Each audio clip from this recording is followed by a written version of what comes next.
The CBS Radio Mystery Theater presents...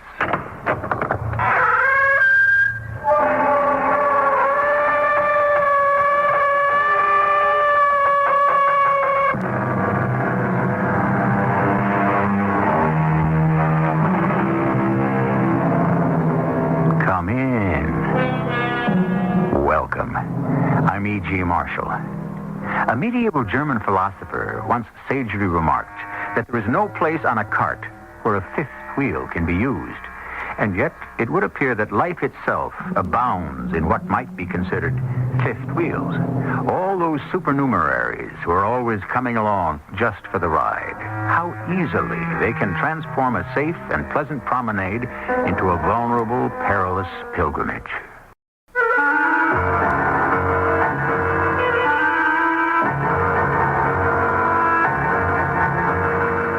Mystery drama, Natural Sugar, was written especially for the Mystery Theater by Sam Dan and stars Fred Gwynne. I'll be back shortly with Act One.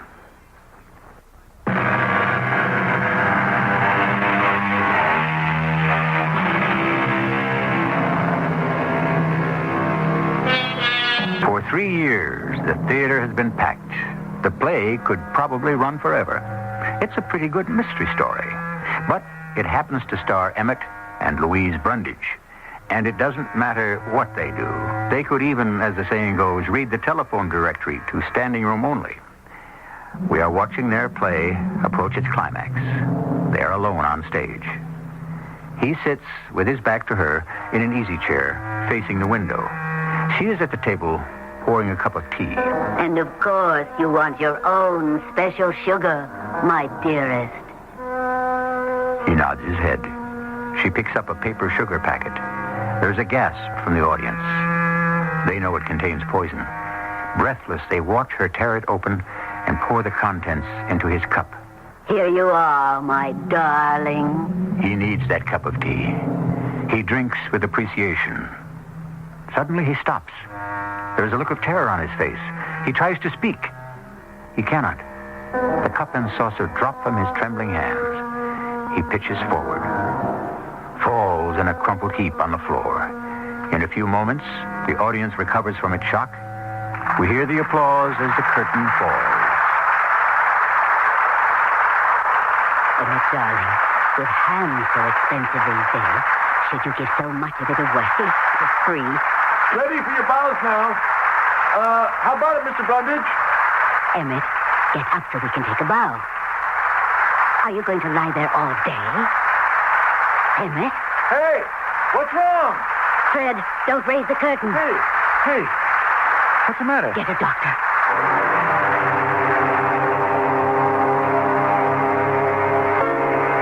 Don't touch anything on that table. Who are you? And what are you doing backstage? I'm Captain Altman of Homicide. Homicide? And, who are you? I'm Fred Bantam. I'm the stage manager. I see. Just, exactly what are you doing? I'm getting ready for tonight's performance. Even if Mr. Brundage can't go on, his understudies... Mr. Brundage is never going on again. What do you mean? He's dead? He's been poisoned, which is why I'm here. Poisoned? Are you sure? Well, I suppose you must be. What did you think had happened to him? Well, I thought he might have just collapsed, a heart attack or something.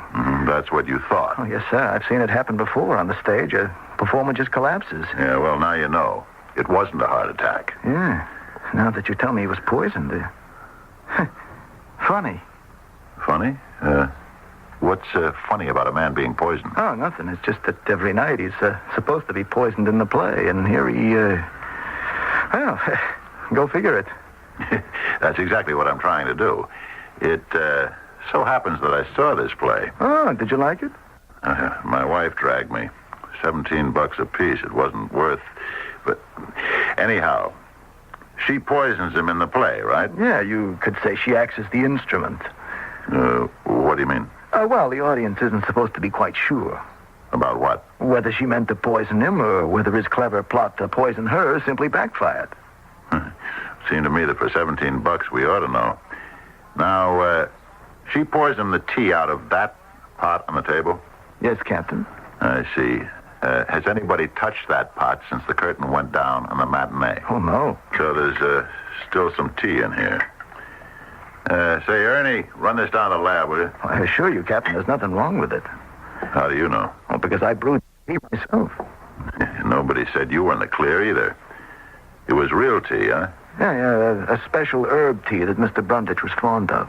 See, all his props had to be realistic, and the sugar, it had to be that particular kind, the only kind he would take. It's a natural sugar. You can see the packets in the bowl. Mm-hmm. So she picks one up, tears it open, and she pours it into the teacup. Yeah. And that's the one that had the aconite. The what, Captain? It's a type of strychnine. Does the work like the bite of a cobra. Now, what happened to the, To the what, sir? Here we are. The empty packet. Yeah. Hey, Ernie, you want to come back here a minute? There's still some grains of sugar, plus whatever else in this little package here. Now, will you have the lab go through it also? Okay, Fred. So, you brewed the tea. Yeah, I'd heat it up and give it to Arlette to bring on stage.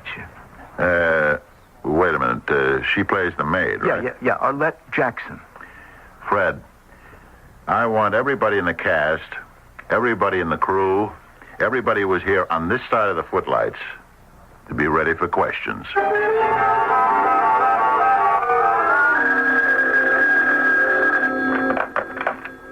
Captain Altman? Yeah? Okay, thanks. That was the lab. The teapot's clean, but the sugar packet was loaded. So now, Fred, how did they get there? I don't know, Captain. Who bought those packets? I did. See, we played 8 performances a week, and Mr. Brundage would use one for each performance. Now, they come 24 to the box, so I'd make sure at least every 2 weeks to... So where did you buy them? At the Aquarius. Where? Oh, that's a health food place. That's all Mr. Brundage would ever eat, health foods. So I'd open the box and place the packets into this little bowl on the table. I'd just have to remember to keep the bowl full. I see. So, how did the aconite get into one of the packets? I don't know. Is everybody here? Yes, sir. Oh, except for Louise Brundage. She's home. The doctor has her under sedation. Send in this, what's her name? This, Arlette Jackson. Yes, sir. Isn't it just dreadful, Captain? What do you know about it, Miss Jackson? Oh, why, nothing. I was watching from the wings, and I saw him drink the tea, and he fell down dead. It's awful. And you say it was murder? Yes, I do. Oh, that makes it even worse. Did you have any idea of who might have killed him? We all saw who killed him. Louise Brundage. What I meant was, you have any idea who would want to kill him? Oh, she would. Mrs. Brundage, why? Why don't you ask her? Thank you, Miss Jackson. Oh, is that all? There'll be more later. I hope so. Yeah? This is the first time I've ever been involved in a murder case. Are you involved, Miss Jackson? Well, what I mean is, it doesn't happen very often, and to think that this is all there is to it. You want more? It would be good for my career. Oh, don't get me wrong, but the publicity and all. Oh, I can just imagine how this sounds. Can you really? Cold-blooded, callous, and insensitive. But, you see, my name will be in the paper, and I'll be interviewed on all the TV news shows. Uh-huh. It's the publicity break I need.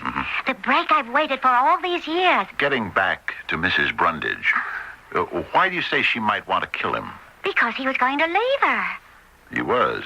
Why? Because he'd found another woman. Who? Me.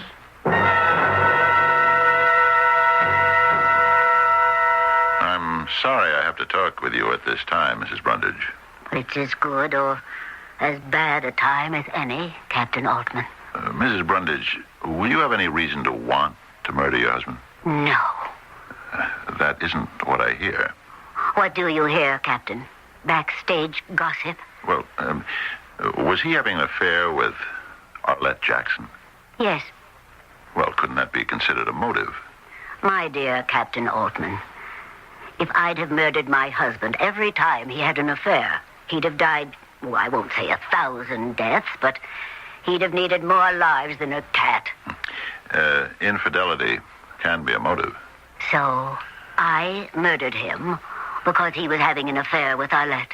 It was more than an affair. He was going to leave you. For Arlette? Yes, Who says so? she does. I'm afraid Miss Jackson has her facts slightly awry. In what way? In every way. I may have been a bit too liberal with Emmett. You see, he was 55. Oh, he didn't look it. I'm 60. You certainly don't look it. Thank you, Captain.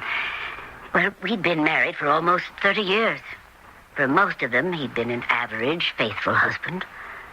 But something happened to him just after his 50th birthday. He suddenly had this terrible fear of growing old. But I don't think you could understand that. I do. I'm 51. Oh, you don't look it. And so he became, a health food nut. Natural foods, organically grown foods, all sorts of exotic roots and juices. And then, of course, there was the matter of his virility. Was he still desirable to young ladies? Well, you never know until you try. Wouldn't you say, Captain? Yeah, I guess that's right. But you held still for it. My dear Captain, one is faced with a choice of evils, and sometimes one can only select the lesser. If I divorced him, he would lose the anchor that held him to the world of reality. Was there another reason? Such as? Such as self-interest. Of course, Captain. One must never overlook self-interest. If he had died, it would be the end of the Brundages. Perhaps the world's most famous theatrical couple. Without him, I might become just another elderly actress looking for work. Yeah, but you wouldn't have to wait for a part. Ah, but I would. Emmett and I didn't have to spend years hoping for the right script, as so many actors do. Whenever we needed something, Emmett would sit down and write it himself. Let's get back to little Miss Arlette. Well, as I said, I tolerated Emmett's little liaisons as long as they did no harm to our professional careers. But Arlette Jackson was another breed of cat. You see, he had to give her something. What was that? A part in the play. Something for which she is absolutely unqualified. So I said to Emmett, "Darling, your extracurricular affair cannot be given stage center. She is ruining the play. She is out." Yes, and... Whatever else he is, or was, Emmett Brundage was first and foremost an actor. So therefore he said, "Darling, you're right. She must be given notice." You mean he had her fired? Yes, Captain Altman. And so now, how can it be said that Emmett Brundage was about to leave his wife for Miss Arlette Jackson? I don't know. I need a little more to go on. What do we know so far? We know we have a man who has what appears to be quite a formidable wife. He has quite an appetite for extramarital affairs. These would appear to be mutually exclusive, as indeed they were. Now, what we must do in Act 2 is try to discover who did the excluding.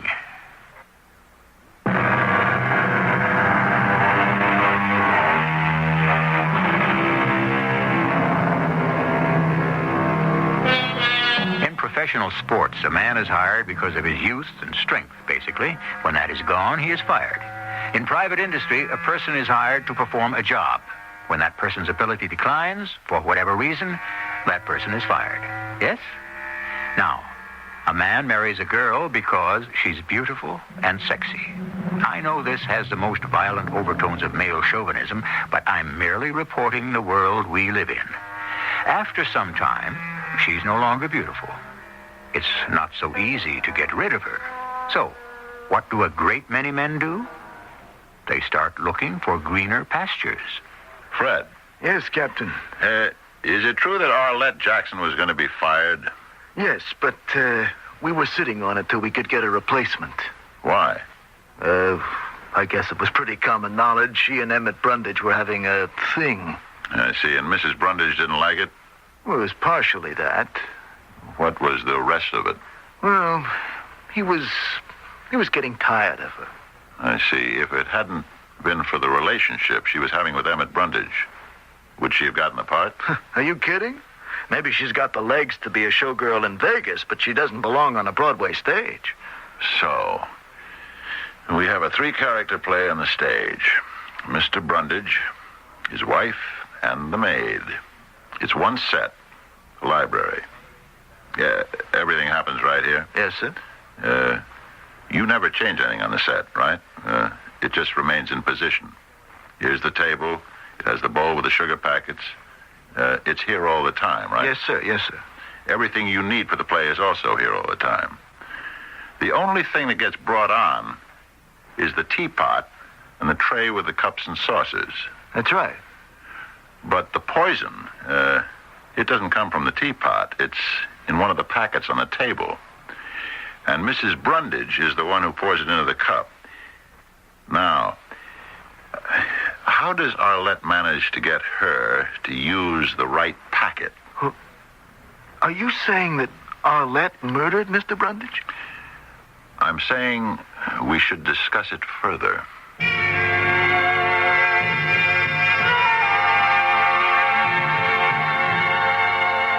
You weren't telling me the truth, Miss Jackson. About what, Captain? First of all, you implied that Louise Brundage poisoned her husband because he was going to throw her over for you. It's true. I'm not too sure about that. I understand he got you fired from the play. Who told you that? Well, it doesn't mean anything. I see it doesn't, huh? No. You see, it was all kind of a cover-up. For what? He was crazy about me. There wasn't anything he wouldn't do for me. That doesn't seem to square with the facts. What facts? The cold, cruel facts of life, Miss Jackson. A, he fired you from the play because his wife ordered him to. B, according to the best available information around here, he was getting tired of you anyhow. Do you want to hear what was really going on? What? Well, to begin with, you're a man. Who would you rather come home to, me or an old bag like Louise? Miss Jackson, Louise Brundage has certain charms. Oh, yes, but she's had him too long. He wasn't in any position to cross her. Oh, not yet. And why is that? Well, they had this kind of magic. You know what I mean. It was worth $1 million a year. He wanted to do one more play. Yeah? Well, he was writing it. Uh-huh. It would be a play in which the wife would commit suicide, and the guy would fall in love with this beautiful young girl. You get it? Go on. And in the end of the play, he would have such a great scene with the young girl that the public would want to see the two of them together again. We would be perfect foils for each other. Mm-hmm. All this he told you? Yes? Stick around. I'm going to want to talk to you again.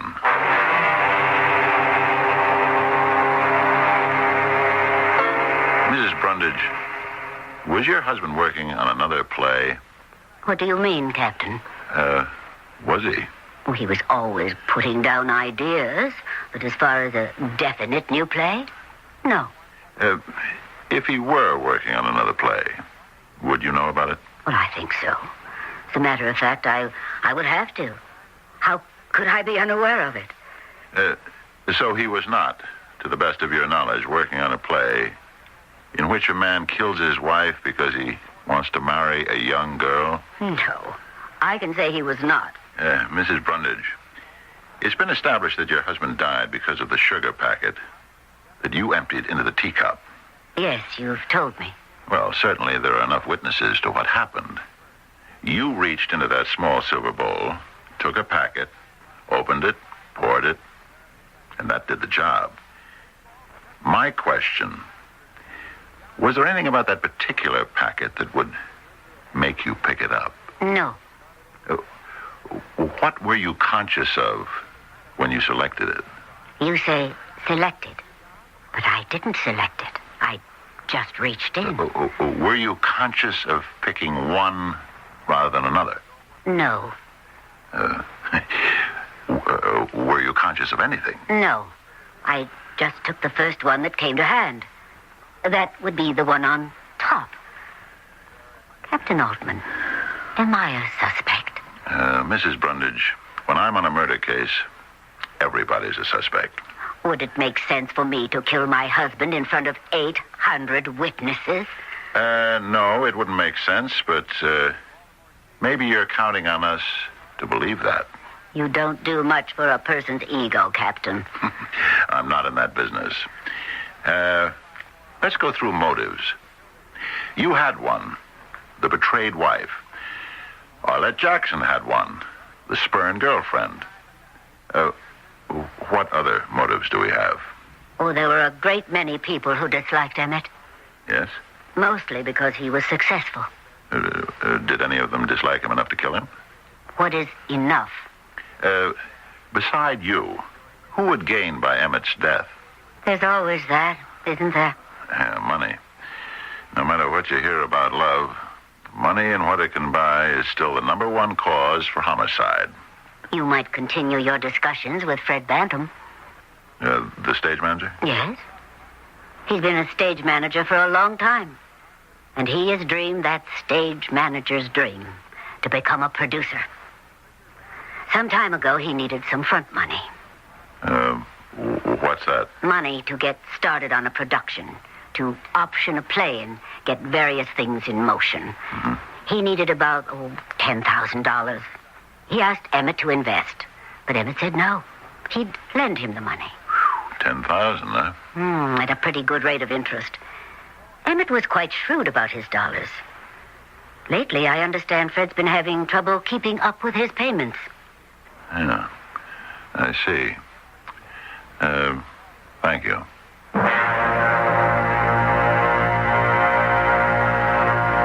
Fred, look at the silver bowl with the sugar packets in it, will you?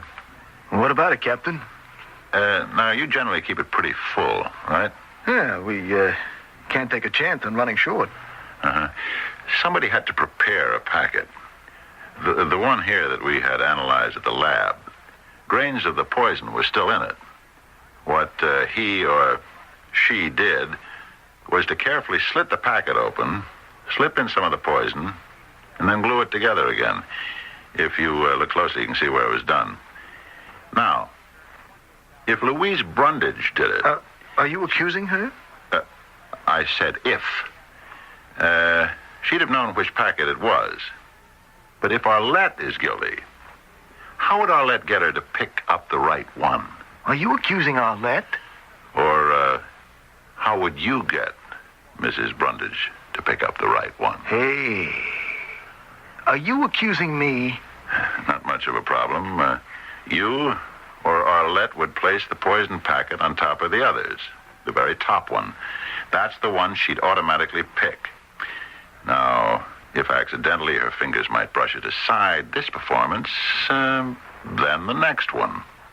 Sooner or later, it would happen. Now, look, you just accused me. You're the stage manager. And you also had access to the bowl. Well, if you're going to go that route, there's the carpenter, the electrician, the stagehands. All kinds of people move around backstage. I'm talking about people who had motive. Well, I didn't have a motive. You didn't owe him $10,000 plus interest? Well, sure, but that's no motive. It could be if you don't have the money to pay him back. I was... All right. I was having some problems. Mm-hmm. I bought a copy of this show business paper. There's an article in it. It says you dropped a bundle of money on a little project for Broadway. Well, that isn't true. You're saying the article is false? It's an exaggeration. It wasn't a bundle. But it was money. Well, sure, it was money. And did Emmett Brundage read this? He heard about it. And was he angry? Yeah, you could say he was. I would assume his point was, if you could raise money for a project, you could have raised money. to pay him back. That's right. Did he get tough about it? He was going to get tough. How tough? We own this piece of property up on the lake, my wife and I. It's worth maybe $10,000-$12,000. But it's the one thing my wife would never part with. She's got this dream of building a cottage there when I retire. Mm-hmm. And he could make you sell it. Yeah, he could. I'd put it up as collateral. And you just couldn't face your wife with that kind of news. No, I couldn't.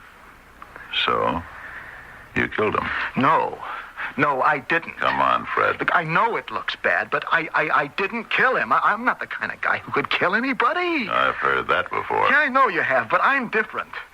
Captain, I can prove I'm different.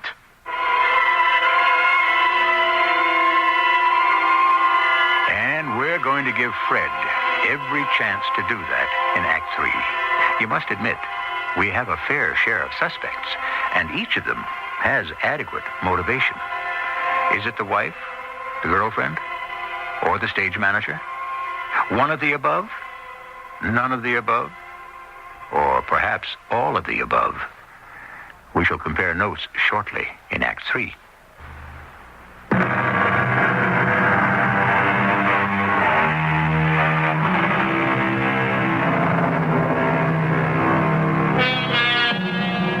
There is a certain debt that cancels all others. It may be a debt of honor or a debt of money. It may be a debt of love or a debt of hate. But given the time and the place and the temper, it becomes the debt that must be paid in blood. Only life itself can satisfy the claim. It happens because the debtor forgets that a man or a woman can be pushed just so far and no further. I couldn't kill anybody, Captain. I swear to you, I'm not a killer. Sure. You gotta believe me. It's a fact. Look at me. What am I? You're a stage manager. That's right. And it proves my point. I can tell you more about the theater than anyone around. Modesty, I see, is not one of your faults. Ask people. I have taste. I have an eye for talent. Everyone always wants my advice. I know. You want to ask me, I'm so smart. How come I'm not rich? Consider it asked. It's because I've got everything you need in this business except the one thing you can't do without. The killer instinct. I'm a nice guy. I don't move in. I don't set people up for the kill. I don't take advantage of their misfortunes. I don't drive a hard bargain. How could I have killed Emmett Brundage? How? Because the worm eventually has to turn. Somewhere along the way, Brundage takes a stand. And if that real estate means what it did to your wife, you'd have to kill for it. No. I've seen guys like you. The little woman's been picking up the tab for all those busted dreams of yours all these years. She's been doing without. She's been living on hopes. You just couldn't face her with what you'd done. That's right. I couldn't. You had to kill him. There was no other way. Oh, yes. Yes, there was. What? What's making that bulge on your hip underneath your coat? What? That's your revolver, isn't it? I bought one, Captain. I was trying to work up enough nerve to kill myself. And then this thing happened. Yeah. So what? You're still not off the hook. The debt's a part of his estate. You still owe. Oh, I know, but she's a lady. She won't press me. Excuse me, I'll have to answer that. Backstage, Jefferson Theater. Oh, yeah, just a minute. Captain? Oh, thanks. Captain Altman, yeah? She what? Yeah. Okay, I'll be right there. Well, looks like your lucky day, Fred. Arlette Jackson just confessed to the murder of Emmett Brundage.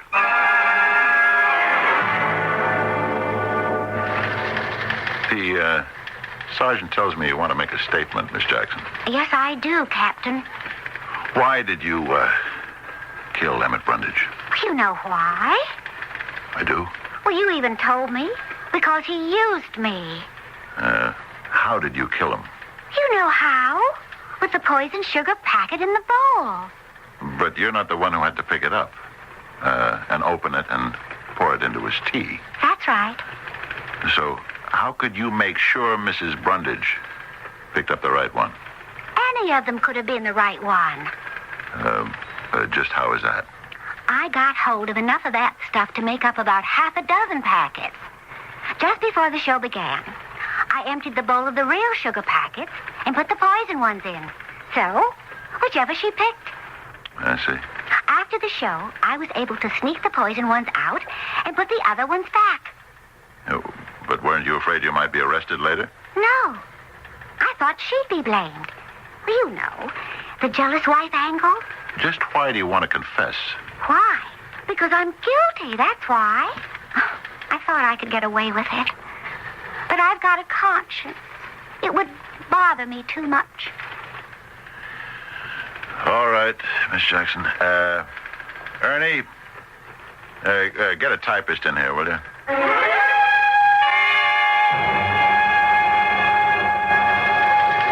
Are you Captain Altman? Yes. They said to see you. About what? About Arlette Jackson. What about Arlette Jackson? Excuse me, my name is Leon Dupre. I was Miss Jackson's agent. Strictly speaking, Mr. Dupre, that is, my department is all through with Miss Arlette Jackson. You may be and you may not be. It all depends. On just what? She did not kill Emmett Brundage. She says she did. Miss Jackson is a young lady who says a great many things. Why do you say she didn't kill Brundage? I think you have to know something about Arlette Jackson. She's one of those very beautiful girls, and she thinks that her beauty is a substitute for talent. It may be in many forms of show business, but not in the legitimate theater. Why are you telling me all this? Actually, Captain, I'm doing some of your work for you. She wanted our office to represent her. I said, I'm sorry, I didn't feel we could get her any work. She said, I can get a job just like that. And she did, quite a plum, in this play with the Brundages. Go figure. So we took her on. But then, of course, the bubble burst. He was going to fire her. Which was her motive for the killing? I met with her a day or so after Brundage was poisoned. The play was finished, and so was her alleged career. I tried to explain it, but she wouldn't listen. She kept saying, Leon, I'm going to get $1 million worth of publicity. You'll be swamped with offers from Broadway, Hollywood, TV. I'll be your biggest client. And how are you going to get all this fantastic publicity, I asked, and she said, wait and see. Then, a few hours later, she confessed to the crime. And you're saying she did it as a publicity stunt? Absolutely. Surely she understands this is a serious business. She can be tried for murder. She only understands what she wants to understand. She sees herself on the stand, an innocent girl from the country, seduced by that lecherous scoundrel Emmett Brundage, who promised her everything, anything, and then cast her aside.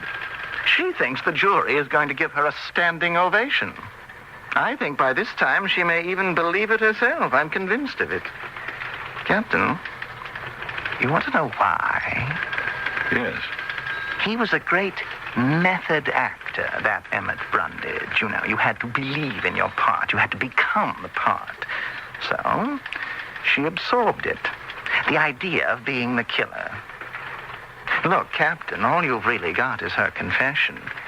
You know what a smart defense lawyer can do with a confession. Especially the kind that is made in a police headquarters.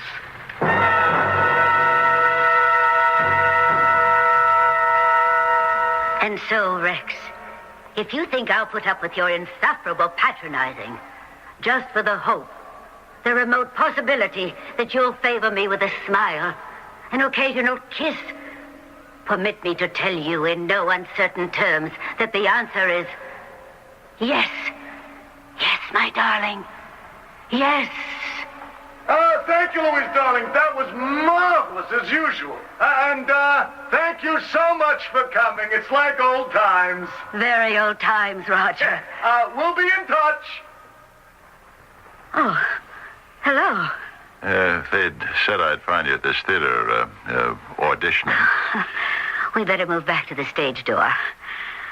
Oh, I haven't had to do this in 30 years. How about a cup of coffee? I noticed a place next door here. Well, thank you. I can use one.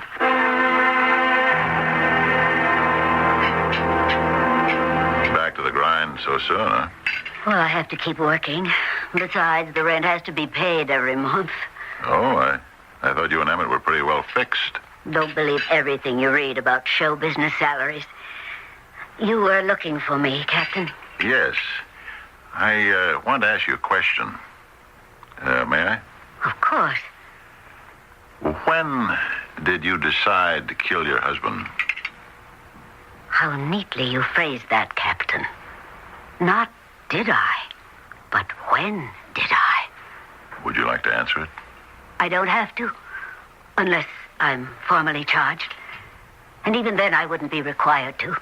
I have a feeling you want to answer. Do you? Why?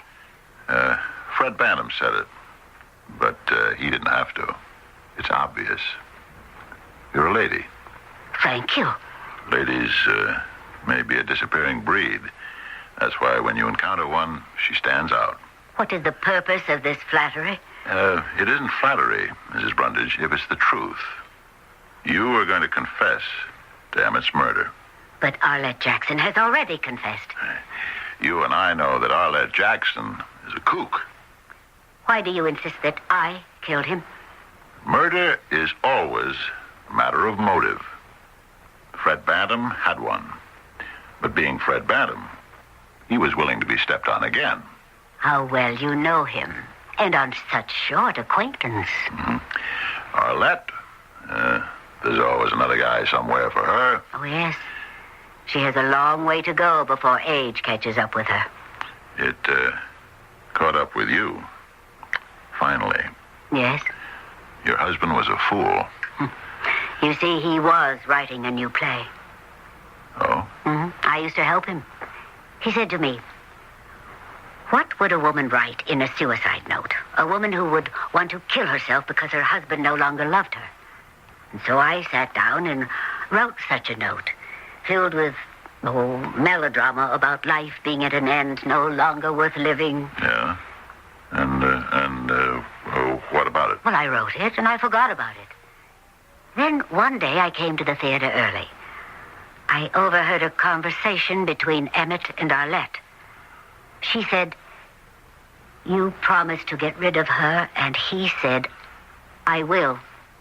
Wait. I have a foolproof way. Everyone will think my wife did it herself. Yes? That made me remember the note. That night he was out. I looked for it. Through his desk, all his papers, and it wasn't there. Oh, I felt such relief. It was my imagination. Then I looked through his clothes. There in the pocket of the jacket was the note. I have it here in my bag. May I? Yes. Life no longer has any meaning. He is my anchor, my beacon. Without him, what am I? He is seeking his youth, an illusion, but I must pay for it. And therefore... Don't bother, please. It was written for me. I could do something with it. It sounds terrible when you read it.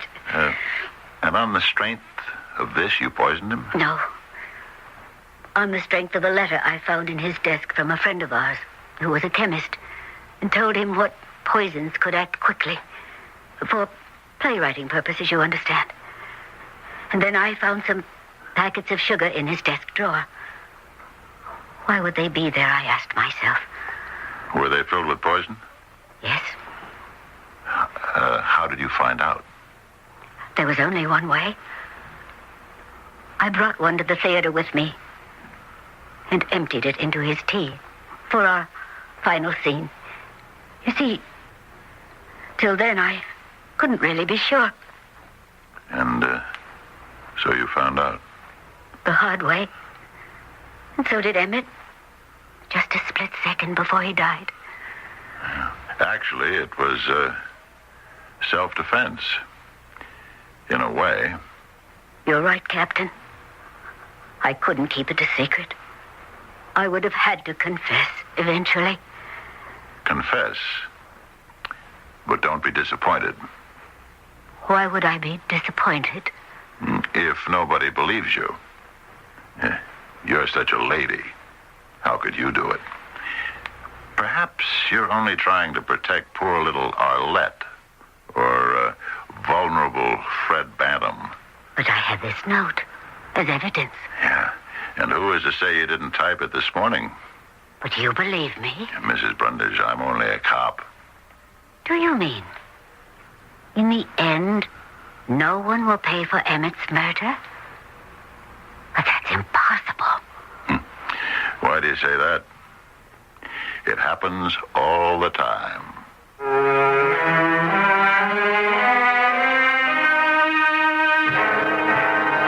It does happen often enough.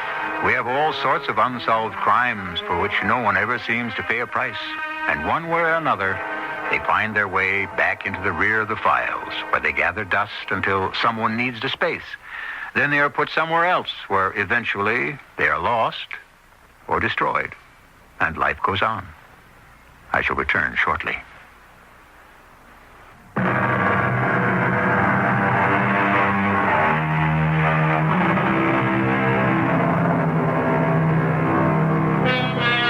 Thou shalt not covet thy neighbor's wife, or her husband, as the case might be. But what is there in some men and women that somehow can never be satisfied? It's a question that's fascinated writers throughout the centuries. If you took away all the works that dealt with adultery, the library shelves would be half empty.